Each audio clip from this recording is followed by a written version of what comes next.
சென்னை அண்ணா பல்கலைக்கழகத்தில் நடைபெற்ற பாலியல் விவகாரத்திற்கு எதிர்ப்பு தெரிவித்து தமிழக அரசை கண்டித்து அதிமுக சார்பில் மாநிலம் முழுவதும் கண்டன ஆர்ப்பாட்டங்கள் நடத்தப்பட்டன. இதன் ஒரு பகுதியாக கோவை தெற்கு வட்டாட்சியர் அலுவலகம் முன்பாக நடைபெற்ற ஆர்ப்பாட்டத்திற்கு கோவை மாநகர் மாவட்ட அதிமுக செயலாளர் மற்றும் கோவை வடக்கு தொகுதி சட்டமன்ற உறுப்பினர் அம்மன் அர்ஜுனன் தலைமையில் பாராளுமன்ற உறுப்பினர் தம்பிதுரை உட்பட 500க்கும் மேற்பட்டோர் கலந்து கொண்டனர். ஆர்ப்பாட்டத்தில் அதிமுகவினர் தமிழக அரசுக்கு எதிராக மற்றும் பெண்களுக்கு பாதுகாப்பு இல்லை என்ற முழக்கங்களை எழுப்பினர். யார் அந்த சார் என்ற பதாகைகளை ஏந்தியும் முழக்கங்களை எழுப்பினர். ஆர்ப்பாட்டம் அனுமதியின்றி நடைபெற்றதால் தம்பிதுரை உள்ளிட்ட 500க்கும் மேற்பட்டோரை காவல்துறையினர் கைது செய்தனர். சிலர் திடீரென சாலையில் அமர்ந்து முழக்கங்களை எழுப்பியதால் வலுக்கட்டாயமாக கைது செய்யப்பட்டனர். இந்த போராட்டத்தால் அருகில் உள்ள பகுதிகளில் போக்குவரத்து குறுக்கி பாதிக்கப்பட்டது. குற்றவாளி சரித்திர பதிவேட்டில் பதிவான 20 வழக்குகள் குற்றவாளியை எப்படி உலகத்தரம் வாய்ந்த அண்ணா பல்கலைக்கழகத்தில் நீங்க உள்ள விட்டீங்க?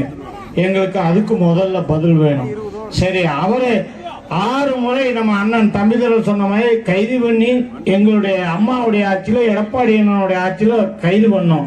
இன்னைக்கு நீங்க ஏன் கைது பண்ணாம அவரை மாவு கட்டு போட்டிருக்கீங்க? அந்த மாவு கட்டு தான் எங்களுக்கு சந்தேகம் வருது. சத்தியமா அவர் மாவு கட்டு ஒரிஜினல் கிடையாது. ஏனென்றால் அவரை நீங்கள் புழல் சிறையில் அடைத்தால் அவர் உண்மையை சொல்லிவிடுவார். அந்த சார் யார் என்பதை அவர் சொல்லுவார்.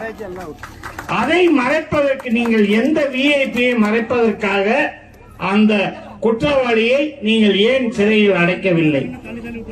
உச்ச நீதிமன்ற நிர்பயா தீர்ப்பிலே சொல்லியிருக்கு, பாலியல் குற்ற வழக்கை நீங்கள் பதிவிடக் கூடாது, அது புனை பெயரில் தான் அறிக்கை வர வேண்டும் என்று. நீங்கள் இதை மட்டும் ஏன்? அந்த பொண்ணு தைரியமா கேஸ் கொடுத்திருக்கு. உண்மையிலே அந்த பொண்ணை நாம பாராட்ட வேண்டும்.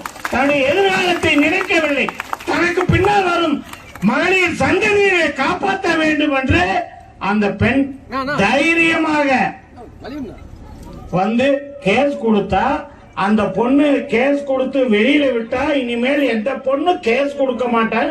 நீங்க போலீஸ் பயமுறுத்துறதுக்காக அந்த எஃப்ஐஆர் வெளியே விட்டுருக்கீங்க. அதை கேட்டா போலீஸ் கமிஷனர் என்ன சொல்றாரு தெரியுமா?